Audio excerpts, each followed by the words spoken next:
RuneScape's a confusing place. It definitely is. It's a game that has a lot of stuff in it, a lot of items, and a lot of options to make mistakes. And being a YouTuber, especially seeing as I always suggest to people, if you have any questions or if you are unsure about anything, to send me a message on Discord and just ask away. I am always open to do that.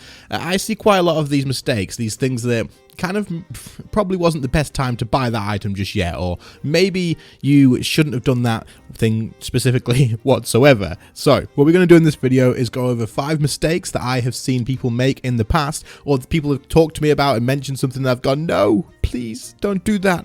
Of course, I want to help you guys, other people, not make the same mistakes. Also, some of this stuff in here, things I've made mistakes with as well, and I'll be sure to tell you guys about which ones those are, because you can get a little laugh out of it. Anyway, if you enjoy the video, if it helps you out in any way, leave a like, subscribe to the channel if you are new around here. If you can think of any other things similar to this, leave them in the comments. I will include them in a part 2, and I will use your comment as the actual thing so that you get credit for that too.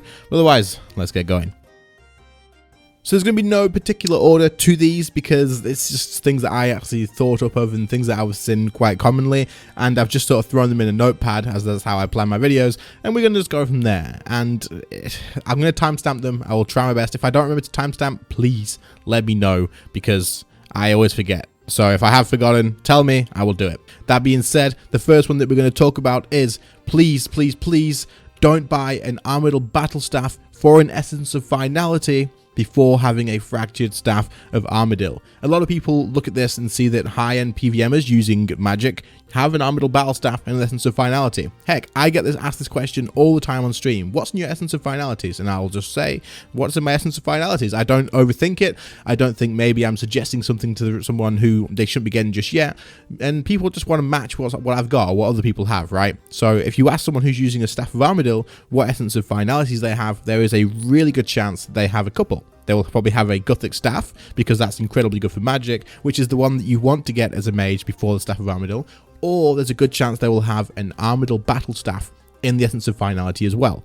Now, you will see them using this Armadyl battle staff a lot, especially when they use the Staff of Armadyl spec, because that is the only good time to use the Armadyl battle staff essence of finality, at least as far as I'm aware. Now, the reason that you would want to use an Armadyl battle staff essence of finality is to get off a lot of hits, because the spec from the Armadyl battle staff hits very quickly in a short period of time. This is really good when you have the Staff of Armadyl, the fractured Staff of Armadyl, because the spec actually reacts to more hits. The more hits you get, the more chances you have of critting. The more crits you get, the more auto attacks your staff will use. So of course, a Armadyl battle staff is incredibly good because the special attack hits really fast in a short period of time. You can crit a lot of times, you can get a lot of auto attacks off, meaning a lot of damage.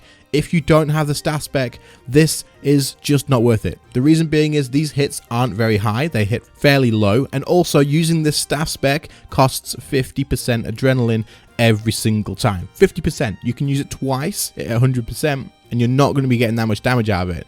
Now, you can still pair it with the Tsunami like you do with the Staff of Armadyl anyway if you wanted to, but it's still not going to be worth the adrenaline cost, or it's just not worth it. You're better off using other thresholds, you're better off using Omnipower, you're better off using anything else really in that case. Dumping over a Gothic staff again and again is going to be better for you at that point in the game. The Armadyl battle staff itself right now is incredibly expensive because of the demand for the Staff of Armadyl. Not to mention pairing that with an essence of finality. You spent a lot of money there that you could have spent on other stuff and maybe even saved just towards getting to a fractured Staff of Armadyl. So don't fall into the mistake of getting one of these too early, as yes, it is a great thing to have for mages, but only after having the fractured Staff of Armadyl, which is the tier 95 staff. That being said, anyone who already has one of these, don't take it out, don't get rid of it, don't overwrite it, it's expensive, just keep hang of it, you will use it eventually.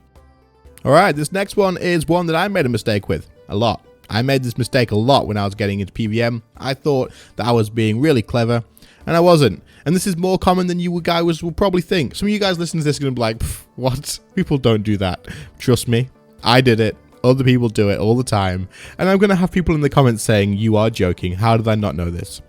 Did you know those Vampirism Scrimshaws, guys? You're the ones that give you health back when you deal damage. The Scrimshaws, not the Aura, the Vampirism Scrimshaws. Yeah, they only work on melee. Do not use them on magic. Do not use them on range. They only work on the melee combat style. Now, if any of you guys have just facepalmed really hard and gone, you are joking. What?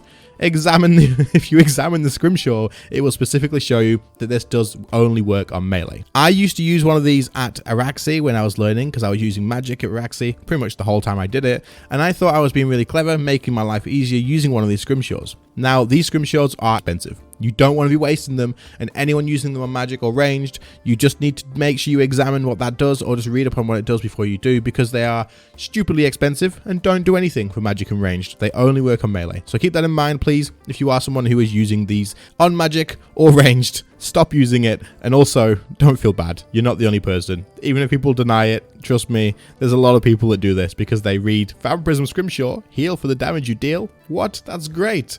And you don't realize it's only melee. Trust me, you're not alone. If you are someone who has fallen for this, just like myself, let me know in the comments, and I'm sure it'll be a great laugh for other people as well. Next up is one I hear so much, and there's gonna be a load of you guys that are doing the exact same, thinking the exact same thing. Trust me, there is. Don't hesitate to use degradable armor, for example, tier 90 armor, or even things like barrows or anything like that. Anything that degrades, not necessarily to dust, but even if it does degrade to dust, don't panic about it. It's absolutely fine. Tier 90 armor is probably the best example. So many people will stick to, say, Pernix armor, and they will just use that forever because they don't want to upgrade to the tier 90 armor, say Serenic. Now, at the moment, for anyone who doesn't know, Serenic is so much cheaper than Pernix to buy outright. Yes, you will have to replace that gear when it does break, but if you augment it for one, it doesn't break to dust anyway. Not that it matters, because you still have to replace it with a brand new set of Serenic. I always see this conversation everywhere. People say, oh, well, it doesn't degrade to dust if you augment it. If you augment it, you can repair it. And it's like, yeah, but you have to repair it with a full new set of Serenic. So technically, it's still gone, and you've bought a second set. I don't know. It's only the elite stuff that you can repair with patches, but either way, it doesn't matter. The point is, it is worth using these armors. The benefits that you do get out of it are absolutely worth it. It's going to make your life easier when you're doing PVM. You will notice a difference from using things like Pernix to using Serenic. You just will. You get more damage, which isn't a huge increase, of course, but it is pretty there. It's noticeable. You will notice it. And also, there is an increase in the armor rating as well. So it is definitely worth using this. And honestly, don't stress about using this sort of stuff. Yes, it does kind of seem expensive on paper, but at the end of the day, by the time you've used up that whole charge, it lasts a lot longer than you would expect. And by the time it's all done, you'll have made that money back. Absolutely no worries. And if you've made that money back less stressful, and you've made it back faster because you're getting faster kill times, you never know, that one extra kill that you get per hour because of this, you died less maybe, or you just managed to get faster kill times that added up to one more kill an hour, that one extra kill could have been the big drop, for example at ED3, that doubled and made you over one bill, or it could have been the great ricochet that you wouldn't have got in that hour in Raksha. Keep that in mind. Even just getting one extra kill an hour from something like this, it could pay off in the long run. And eventually, you are going to get an hour where the last kill that you do in that trip is going to be a big drop. So upgrade to this stuff, make your life easier, get the extra benefits. It is absolutely worth it. There's a reason that every high level player uses this stuff. Don't fall into the mistake of not wanting to use degradable armor. Even if it goes to dust, don't panic. It's fine. You can buy more, and it will last longer than you need to make that money back. That being said, please don't use this for Slayer. Use it for bossing. Do something else for Slayer. This next one is a little bit of one I stumbled upon myself and made the mistake of. Probably done it a few times since then as well. And that is, don't use tendrils on magic after using a Corrobing 4 Greater Chain. There's a good reason why, and that is what I'm going to be showing you on screen right about now. If you use Corrobing 4, what it does, it makes your Greater Chain hit more than just 3 targets. In fact, at Corrobing 4, you actually hit 7 targets. And what Greater Chain does is it links all of your targets together to the first one. And if you use an ability on that one, it will also cast it on all of the other ones as well. So say, for example, you link together 7 targets. If you link together 7 targets and wild magic them, all 7 of those targets get hit by wild magic. Granted, the secondary targets take less damage, but if you use the Smoke Tendrils ability, the magic one, what it does is on the first cast, it actually damages you for every single target that you have. Every single one of them.